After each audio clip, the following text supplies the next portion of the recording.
काश मार्ग से जा रहे थे, भगवान राम की लीला चल रही। क्या लीला चल रही थी कि वृक्षों से पूछ रहे थे कि तुमने मेरी सीता को कहीं देखा है? रो रो कर महादेव ने प्रणाम किया।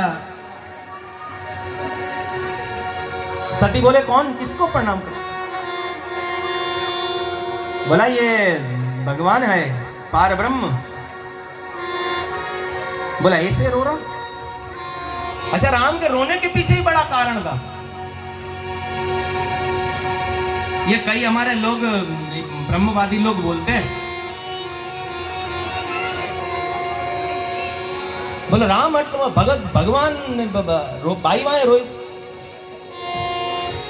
अरे भूमिका तो देखो क्या निभा रहे हैं संसार में आके। आप बधाई आया, बधाई आदमी रोई से घरे घरे आ बधाई आपड़े ईची।